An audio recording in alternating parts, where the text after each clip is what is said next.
Sebelum kita pergi kepada jenis-jenis haji, saya ada soalan. Hutang wajib dibayar. Bagaimana kalau orang berhutang kepada kita untuk pulang balik kita? Dengan orang berhutang kepada kita, sama ada kita sedekahkan dia, boleh kita suruh dia bayar, atau kita boleh teruskan. Hutang wajib dibayar, kita tengok. Kita terang Allah. Tahun 2006, dalam salah satu perkara kita bincang soal pergi haji menggunakan pinjaman.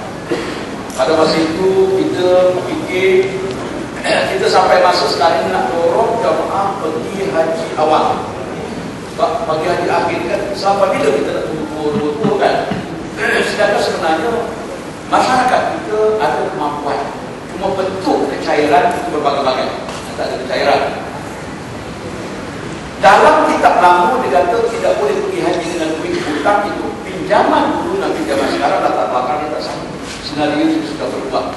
Okay? Orang sekarang nak pergi pinjam bila? Rumah berapa puluh tahun baru habis. Kereta berapa tahun baru habis. Sedangkan habis insurans kereta, kita dah tukar semua semua. Kan? Jadi tak pergi haji sampai pergi. Jadi kita melihat keupayaan membayar hutang. Jadi kalau kita digunakan pergi haji, pinjaman dengan syarat pertama pinjaman itu tidak akan mengganggu ahli waris kalau kita mati. Bermakna pinjaman sudah ada takaful, ada insurans. Okey, satu. Yang kedua, pergi haji fardu saja. Bukan haji wajib saja. Haji jadi sunat tak boleh. Itu dia antaranya. Bagi kita pula yang hutang. Kita hutang sekarang banyak macam hutang. Satu hutang yang ada jaminan. Seperti kita pinjam adalah apa namanya? Pinjaman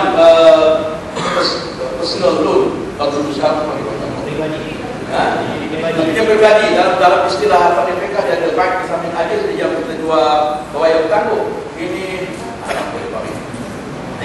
Semua tu ada insurans, ada takaful. Jadi kalau kita meninggal, dia tidak akan mengganggu ahli waris. Satu, mana kita tidak main fikir itu. Jadi tiap bulan kita kena wasiatkan pada ahli waris supaya tak kalau tidak potong garet daripada akaun pada jual tadi.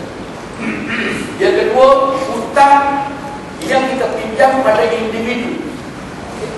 Yang individu yang tak ada penjamin, tak ada apa, ini bak hutang. Sebelum kita pergi haji, pertama kita minta izin dia, kita tangguh bayaran. Atau kita minta dengan dia, kita maklum kita akan pergi haji, anak kita akan bayar hutang dia. Kalau kita bayar installment dan segala. Ini kita benar-benar bincang yang mau hutang. Tapi kalau yang ada tanggungjawab, satu lagi, pinjaman bank yang ada orang penjamin, contoh biar rakyat. Kita punya biar rakyat ada penjamin. Kalau berlaku apa-apa pada kita, kalau kita tak bayar orangnya, kalau kita mati, insurans ada. Kalau kita tak bayar, si penjamin kita bayar. Menyusahkan orang lain, itu pun kena bincang balik. Kalau bayaran kita tidak potong gaji dan sebagainya. Kalau orang potong gaji tak ada masalah apa. Itu kita. Yang orang pinjam pada kita tak ada masalah. Apa yang kita nak takut? Ini kan, kalau kita rasa dia tak dia nak pergi haji, hutang kita tak baik, kita minta. Atau orang pinjam pada kita hutang, duit apa dia? Macam musim rumah kita, tak ada kita pergi haji, dia tak basuh ke rumah, ya kan? Macam biasa, tak ada masalah. Yang orang pinjam pada kita. Jadi saya pernah dalam satu masa dulu, saya ceramah di Radio Selangor FM. Live ketika itu, orang kontraktor beritahu. Tadi pun tanya Ustaz, dan saya di kontraktor. Ustaz pun tahu sifat kontraktor tak pernah tak lupa. Jadi ada saya wajib pergi haji. Sehingga kalau kontraktor nak tunggu tak hutang untuk pergi haji, sampai bila dia tak pergi haji? Semua projek baru dia kena hutang, ya kan? Kena ambil loan tu, kena ambil apa nama ni, overdraft tu, pulang lagi tutupnya. Tapi itu tidak dikira sebagai hutang yang menghalang dia pergi haji. Ya? Kredit card. Okey, kredit card, saya pakai kredit card. Tapi saya pakai kredit card, saya tak pernah ada hutang. Cukup bulan settle, cukup bulan settle. Mungkin bulan dapat bil. Kadang-kadang bil tak dapat lagi, saya dah download daripada internet, saya dah bayar terus. Kalau ada hutang kredit card, hutang kredit card itu berinterest. Okey, kena ingat. Maknanya haram. Okey, itu haram. Kita kalau boleh settle ke situ. Tapi saya pesan anak-anak saya, kamu pakai kredit card, kalau tak pandai, kamu sudah ambil tali dan kantor dia bagus sendiri. Orang kredit card ini dia suka kalau kita bayar 5%. Pasal dia memang hidup interest. Ya kan? Itu dia. Jadi kita kredit card dalam 10,000 belum kasih. Nak pergi haji, bayar terikat dulu kalau pergi haji. Sebab terikat tiap hari ada interest, hari ada interest. Sebab kita terlibat dalam, kalau istilah cikgu zaman dulu, kita terlibat dalam tanggungan hutang yang berat. Dulu dalam general order, kalau kita berfikirkan, dalam bakti bersama saya, ada satu clause tentang hutang berat. Maka orang itu tidak boleh naik pangkat sebagainya. Saya waktu saya kerja dulu, kebetulan Datuk Hassan Ibrahim Abwami jadi Ketua Ustaz. Dia tengok semua file, pegawai superskip F ke atas, file pribadi pada milik dia. Mesti gaji, tinggal bagi gaji tak kurang 1/4. Kurang 1/4 dia akan panggil tanya. Dia jawab, tunjuk sebab apa? Pasal apa gaji kita sebagainya. Anggap kurang pada 1/4 gaji orang tak mampu hidup. Sampai 5 kali. So mana? Terikat yang kita berhati-hati. Saya pernah satu edisi kerajaan, waktu saya kerja dulu panggil Ustaz boleh nak tolong desain satu khusus tentang pengurusan ekonomi rumah tangga. Pasal apa saya? Staf saya sekarang banyak terjebak dalam hutang kredit. Hutang kredit mereka dia bayar tak boleh, malah bawa teksi. Kan, extra job ni, dia cari duit.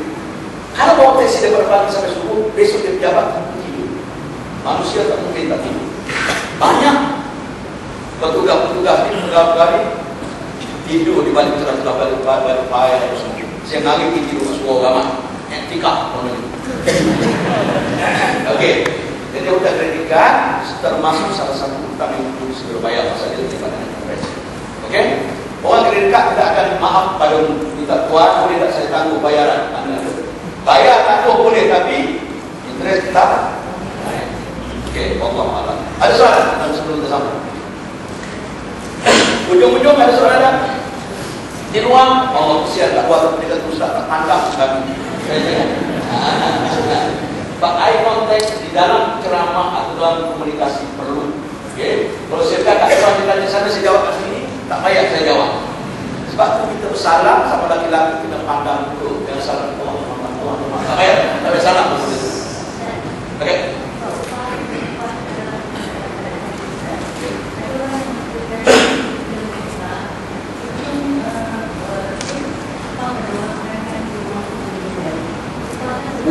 Upah melontar, upah ini.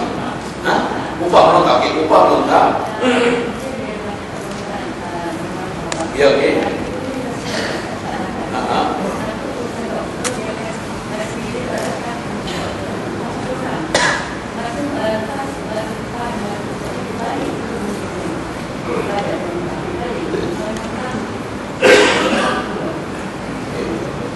Dalam maklumat itu saya tidak bisa berhenti, tapi kalau ada soalan tipu sekarang saya jawab kalau seorang jemaah pergi melontar pada sekolah belajar Zulhijjah, melontar Jamratul Kubra mendapat al-Qawwal kata-kata.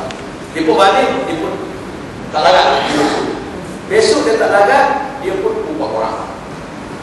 Kita dah ceramah kita pada jemaah sebelum sebarang wakalah, sebarang perwakilan dibuat mesti rujuk pada doktor dan guru agama. Kita nak semak adakah sakit itu dikira unsur syar'i atau tidak. Tiba-tiba dia tak rujuk. Dia tak rujuk, kita kena ambil lagi satu keadaan. Sekiranya dia betul-betul yakin dia sakit, maka sah apa namanya wakalah itu, wakil tadi. Sebab dia yang menentukan sakit itu tidak. Tidak. Sebab itu dalam ibadah kena ikhlas. Wa ma umiru illa liya'budullah mukhlishina lahu. Kamu tidak diperintah untuk beribadah kepada Allah belajar ikhlas dalam agama. Menhatikan ikhlas. Betul ke dia? Sebab ada kes juga yang dia sendiri tak ingin mengukur sakit ke sakit. Suami dia wakil, suami pergi melontar pergi beli kafe. Suami jalan. Dia cuma leceh je. Jalan tak biasa jalan kaki. Tiba-tiba jalan 5 km. Tak masuk sesat. Kalau sesat di 10. Betul tak? Bak melontar saya bincang teknik-teknik dia. Orang pada kekuatan macam ini, dia pakai minyak kelinci. Dia kata pakai minyak kelinci, pergi tegak balik belakang. Pergi tegak, awal-awal. Jadi, ada satu kan? Jadi, kalau dia yakin dia sakit, sah wakal. Kemudian dia umpah orang. Orang itu belum nonton, dia dah balik.